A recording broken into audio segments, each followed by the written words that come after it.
Hello, everybody in conscious dressing. How are you? I am excited to be here.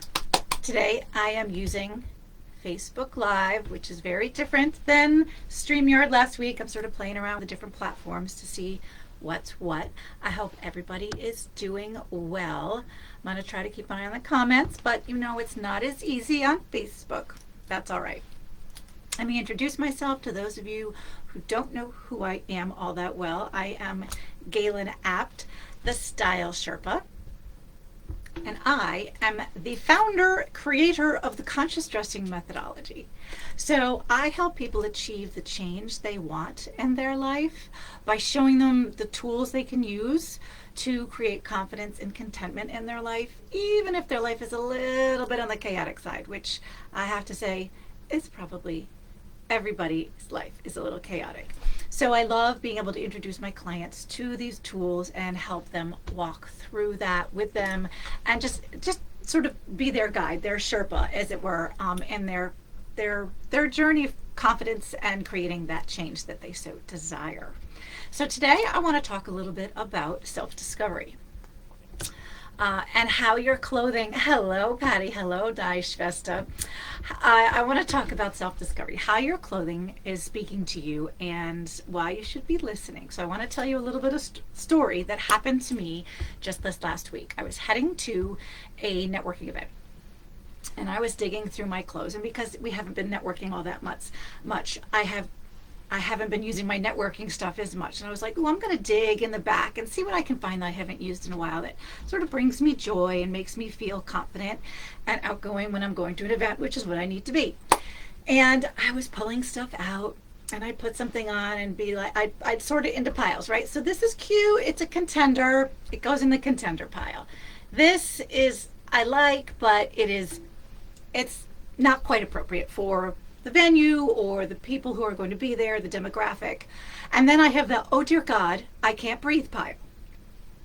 Those were my three piles. I'm just going to put it out there. Those are my three piles.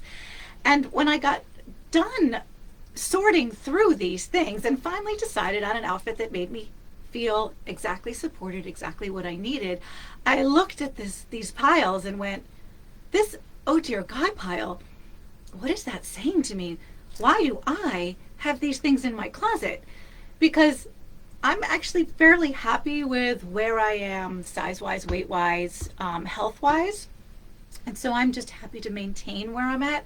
So I don't see myself dropping any amounts of sizes to get back into these things. Yet I was hanging onto them. I was clinging to them. And I didn't realize it. It was saying so much to me. And I really had to sort of take a step back and assess what am I not paying attention to. And it really got me thinking that, wow, I am sort of holding on to these things because they're beautiful and I loved how I felt in them, but every time I pull them out and put them on, they make me go, never going to be that size again. And that wasn't healthy. That's not something good. And so I decided, you know what, I think I'm ready to let them go. I don't need to be that person. I get to be the person I am now, who's just fine the way she is. So all of a sudden, just taking a step back and assessing that acknowledgement, that self-discovery that I was actually holding on to those things for silly reasons, and it was really holding me back. So I took that, oh dear God, I can't breathe pile, because breathing is really not an option. I'm just going to say it. It's not an option. So I took that pile and I lovingly released it and said, okay, it's time to go. And that has allowed me to then go further into other areas of my wardrobe and accessories and go, you know what? This isn't serving me anymore. Why am I holding on to this? And these are things that have made the cut in previous sort of audits of my stuff. I go through my stuff regularly, but these are things that just hadn't made the cut yet. And I thought, you know what? I'm ready to release them. And it felt so good. I am now ready to say, oh, I've made room for things that are going to come in, that are going to feed my soul as I am today and for who I am today. And that's kind of fun. right? Because we have our cool pieces, we've enjoyed them, but sometimes it's time to just let them go and to stop holding on to that person, that thing, that ideal, whatever it is that that was holding. And so it's funny because some of these, I look at them and go, oh, I love this dress, or I love that top. And I thought, I don't think I love it that much anymore. And it was such a freeing thing. So I just wanted to sort of tell that story to let you know that even people who are stylists struggle with these things. Like the struggle is real for sure. And some other, I wanted to sort of, hey Dave, hey Michelle. Yes, your wardrobe is a metaphor for your life. It's so true. Oh my gosh, release stuff. It's very important. A lot of times I will tell people to, if there's something you love, but you can't release it because of the sentimentality, the memories it has attached to it, you don't have to release it, but you also don't have to keep it unworn in your closet, because sometimes that makes you go, oh, I've got this thing, but I'm not wearing it, but I can't release this thing. Turn it into something else, right? So put it in a frame and make it a picture. Turn it into a pillow. Take a picture of it and make a collage and do it like that. Or there's lots of different things. Or alter it, like redesign it. I'm a big fan of that. Patty and I were actually having a conversation last week about the redesigning of pieces and how that can breathe new life into them. And they will then embody who you are today. They're an older piece, but they're embodying who you are today and how you are showing up today, which is so delicious and fun. So some other signs that you might want to sort of pay attention to as you're looking in your wardrobe, that your wardrobe might be speaking to you. So here's some things.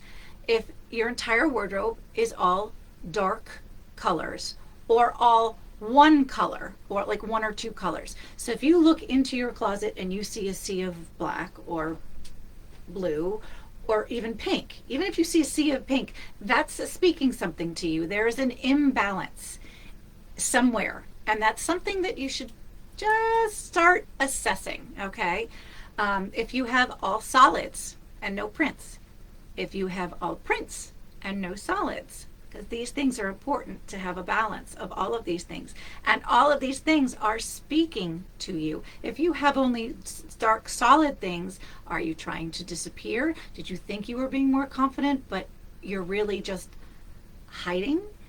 And what can you address, and what do we need to deal with to help you achieve a different version of you, how you're showing up? Multiple of the same style. And I'm not talking like, sometimes I'll get a tank top or like, the Old Navy rib tank tops, $5 sale. You buy them in a rainbow of colors to freshen up your stuff because you don't want it worn out. I'm not talking about that. I'm talking about a unique piece that you're like, oh, I love this.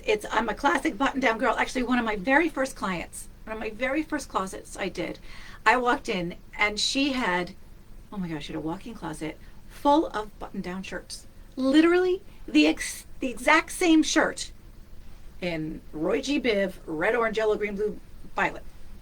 Just right into her closet. And I was like, oh, okay. Well, I appreciate the fact that you like that. But that's all. Hi, Stacy. We're making a huge. oh, yay! See, Stacy's making a quilt at the concerts that her husband has worked.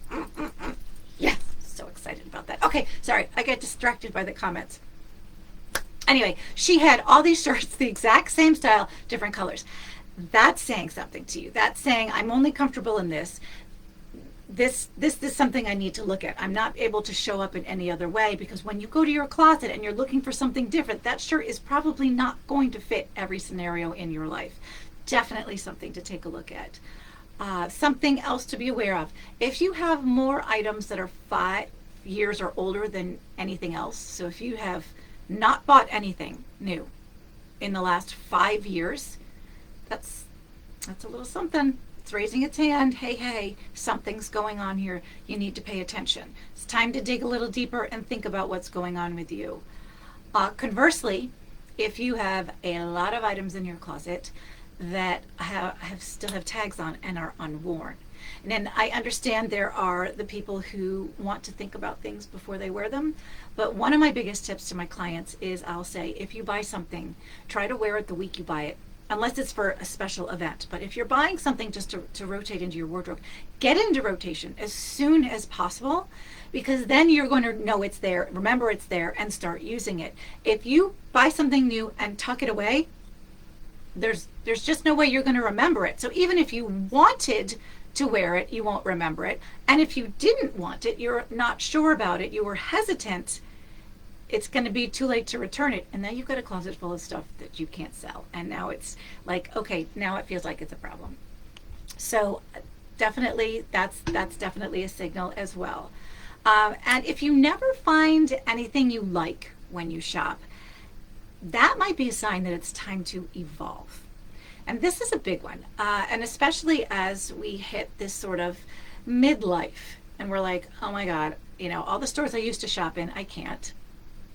And all the stores my mom shopped in, I sure as hell don't want to. What is there for me? And that's signaling an unwillingness to acknowledge that you are evolving or that you need to evolve in some way. Your comfort zone is, well, this is how I showed up when I was confident, and I'm not right now. And so it's definitely time to take a deeper dive, at a closer look at that habit, at those comments. So if you walk into a store and go, "Ugh, there's nothing here," really?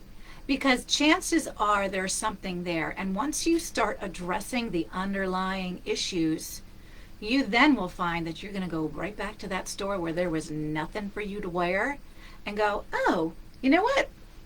I think I do like that piece. That is interesting. I think that's going to work.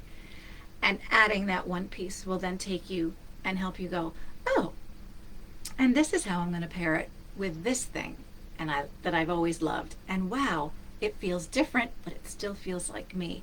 And I'm growing and showing up as the version I am today. But it's a process. All of this is a process. It's not an easy thing. People think, well, I'm just going to go shop once a year. I really don't recommend that. I do not recommend the once a year shop. Unless you are one of those people who can be like, yep, I'm going to go. I know what I want. I'm going to get it. That's fine. But overall, that is overwhelming and can be very depressing. It can first off, you're going to buy all this stuff that may or may not work and or super trendy, but might not be right for you. There's just so many ways it can go wrong. Also, if it doesn't work out and you leave with nothing, you go, okay, that was my day to shop for my once a year wardrobe additions and I've got nothing. What's wrong with me? Because that's what we do. We go right down to what's wrong with me. So as I tell all my clients, when you start looking at yourself for self-discovery, for self-awareness, do this from a no judgment point of view. This is strictly observational. Step away from judging yourself for all the things that are happening, because there are reasons behind them and they don't need to be judged. They need to be understood and figured out where you need to make some changes, make some shifts to elevate yourself and propel yourself forward. It's an opportunity, but you always have to come at these things from sort of an ego neutral place and step back and go, okay, why was I hanging on to those dresses that I couldn't breathe in? I mean, I knew I couldn't breathe in those dresses really well, but I was like, oh, but it's a cute dress. And what if I knew, like, I'm never going to wear them because I couldn't breathe. So, but that was telling me something. Hey, Galen, you're holding on to a version of yourself that you no longer are, and yet you say you're happy with a version of yourself. So if you're truly happy, release that. And I got to tell you what, it made me feel so much better about myself and where my body is at this juncture in my life. It was a huge relief. So this is one of those many things that I help my clients with in my new Sherpa Ascent program, is working through these blocks, these signals, these things that are talking to us and helping you translate what those messages are that your clothes are giving you. So if anyone is interested in scheduling a phone call to talk about how they can work with me in my new Sherpa Ascent program, I'd love to chat. If not, I'm going to take a quick look at the comments and see if anybody has anything else to say. Oh, Michelle, I love you. I'm so glad you popped on. Did everyone just lose the feed? Uh-oh, did everyone lose my feed? Oh no. Well, hopefully I'm still on and you can come back and rewatch it if you lost it, Patty. I'm going to say au revoir, give you a few things to think about, and I will see you next Thursday. I do not know what I'm going to talk about. I probably won't know till next Thursday. No, I will decide before then.